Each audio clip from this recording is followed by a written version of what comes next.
Hello, everybody. How are you doing today? Today we have David Packman, and he is going on a little rant about how Trump does not have a mandate because he did not win the overwhelming majority that is being said that he won. This is common from the left. What he's going to do, he's going to use a lot of half truths. He's not going to bring up a lot of facts, and he is going to bring up a lot of obfuscating points. See, there's that one. I always trip over it. To try to mask the fact that the country did jump to the right a good bit by about 85%. So let's go take a listen as David Packman makes a pathetic attempt to deny Trump's total victory. And hey, if you like this and my other videos, please hit that subscription button. It takes about only 3 seconds. It helps me with the algorithm, and that helps me get out the word, because the more of us out there spreading the truth, the less the mainstream media can lie to us. So let's get with it. Hegseth accused of... We talked a little bit about this at the start of the week, but we have to follow up because Donald Trump's so-called landslide victory, which gives him a supposed mandate, is being used to defend so many of the choices that Donald Trump is now making with regard to cabinet and nominations and policy promises. But that victory has shrunk and shrunk and shrunk. In fact, it's experienced so much shrinkage that it is really now just a tiny little embarrassment. With every passing day, this is classic imprinting by the left. Shrunken and tiny little embarrassment is basically describing a lot more about David Packman than it is about Trump's victory. the margin has declined. It is now 1.6 percentage points and just roughly 2.5 million votes. Now, for context, Hillary Clinton in 2016 won the popular vote by 2.1%. That's more than 25% more than Trump's popular vote victory. Hillary Clinton won the popular vote by 2.8 million votes, hundreds of thousands of votes more than Donald Trump's victory. All right, so what's going on now is that he's doing, okay, what's common on the left these days is that he is leaning on the popular vote. Now, in certain cases, yes, we do elect officials by the popular vote, but not the president. So by bringing up the popular vote, he's again obfuscating the fact that we don't elect the president by the popular vote. So this is, again, this is how the thought leaders of the left keep their mind slaves in line, by giving them half the information or basically just flat out lying to them about how we elect presidents. And Trump, as of now, is underperforming Hillary Clinton in 2016. He has indeed failed to get 50% of the vote. And yet, much of the justification that Republicans are giving for, well, listen, Pete Hegseth accused of this and that and has no qualifications. Matt Gaetz accused of this and this and this and this and this and that, and paying for it on Venmo.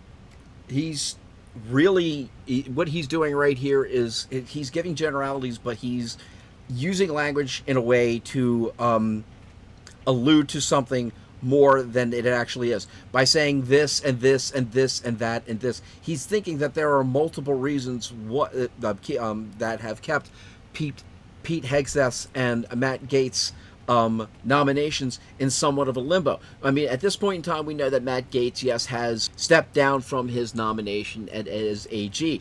Pete Hegseth is well on his way to being nominated. Nothing that the left has brought out so far against Hegseth or Gaetz, for that matter, is true. And it is being completely blown up by the left through the mainstream media and through, basically, as I said, their thought leaders like David Packman. Oh, and has no qualification. Trump won a massive victory. It was a landslide. He gets to do whatever he wants now. When you win over 300 electoral votes, it is considered a landslide. So yes, Trump did win a landslide. Again, he's just leaning on the popular vote. And if you take a look at the AP right now, Trump did win 50% of the vote. So, again, he is leaning on the fact that his minions will not listen to anything but him. Recess appointments if that's how he has to do it to get his cabinet confirmed. None of this is the will of the people, but more importantly, there is no mandate when most voters voted for someone else. Most voters voted for President Trump by 50%, by what 48.4% for Kamala Harris. Most voters voted for Republican senators, which is why the Senate is in Republican hands after January 6th. Pardon me. All right. Most voters voted for Republicans for the House of Representatives. So you cannot say that there is no mandate because there was no sweep. All right. The Republicans actually did sweep. I want you to think back, as I said Monday, to how much respect Republicans gave Barack Obama when he won twice with real majorities. Obama won the first time in his first election. Obama had the Senate and the House. Okay, that's when he could truly say that yes, he did have a mandate. But every time after that, even after his second election, he never had both houses under his belt again. So again, there's no way that you can say that you have a mandate.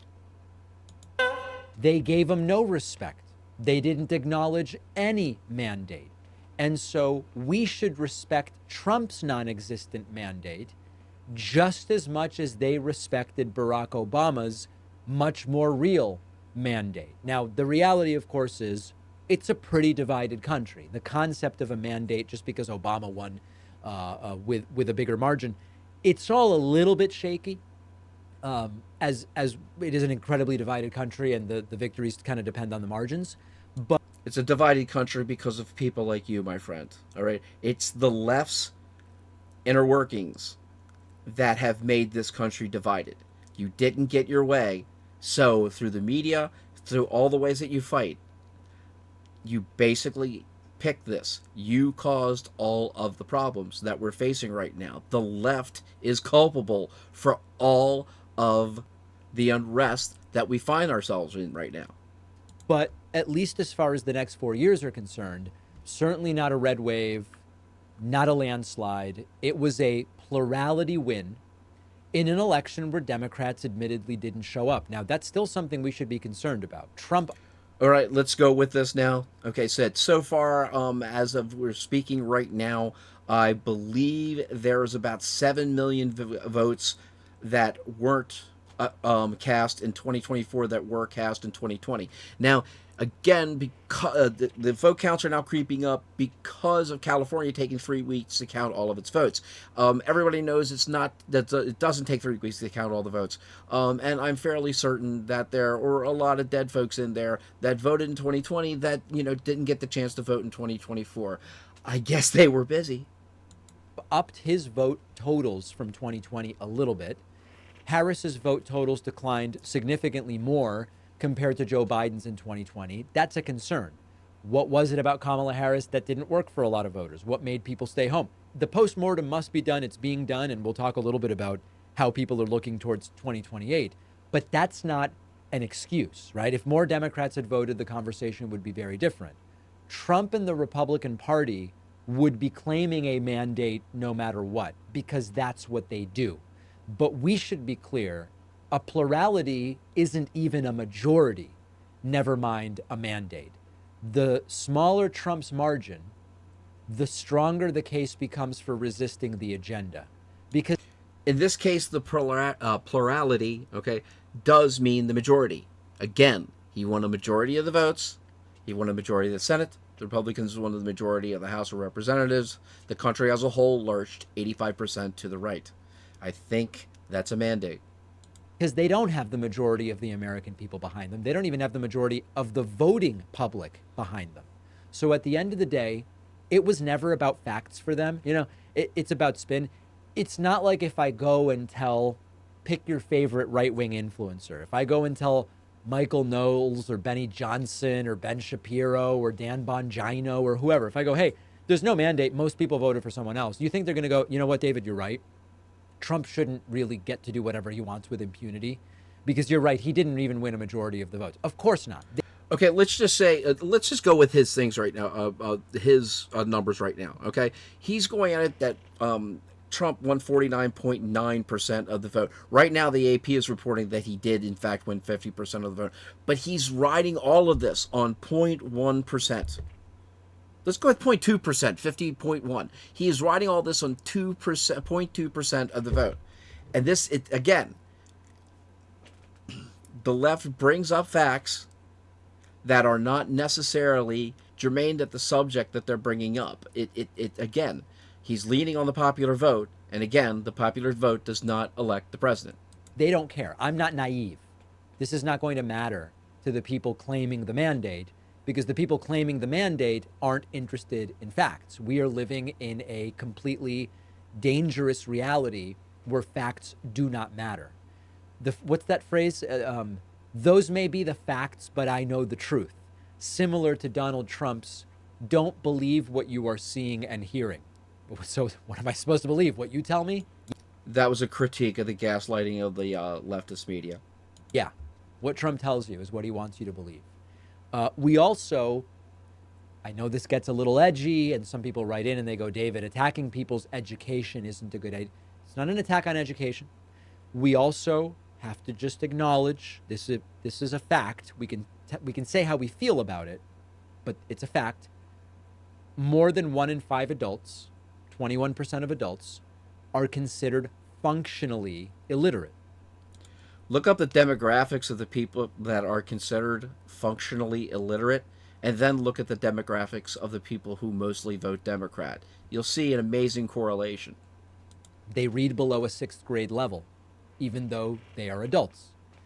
You see this, by the way, when we listen to some podcasts, right? You look at some of the podcasts that Trump and higher ups in the now incoming Trump administration have done over the last 3 months. You do see hosts that they seem functionally illiterate. They are operating at the level that many of the voters are operating on. It's not. This is classic leftism. The left does this is like a reflex to them. This is more of a bodily function. It's automatically that you're not as intelligent as I am because you didn't do what I wanted you to do. And that's their main arguing point. It's been that way for 40 freaking years. In college, it was the same way. Hell, I even said it at one point in time. David Packman is throwing out facts.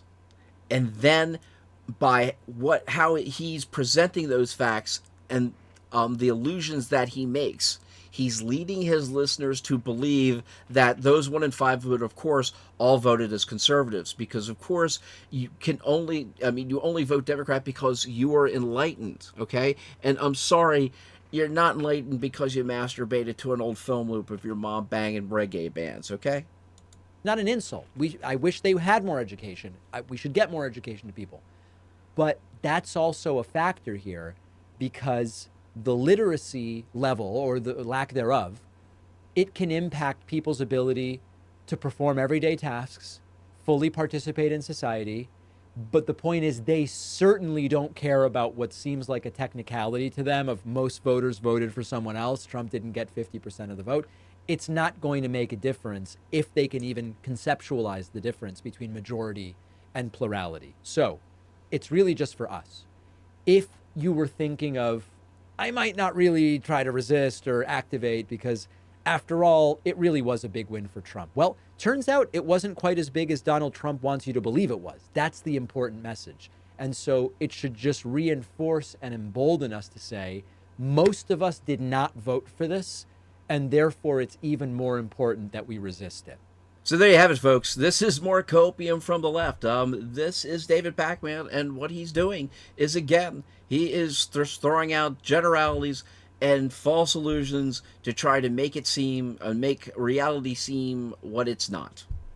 And that's an odd way of putting it. I just got jumbled up there. It happens all the time. Stick with me, though. There'll be actually some cogent witticisms out of me at some point in time. But here we go. That has been David Packman making pathetic attempt to deny Trump's total victory. Thank you very much for joining me today, guys. Like, share, hit that subscribe button. Thank you all very much. Later.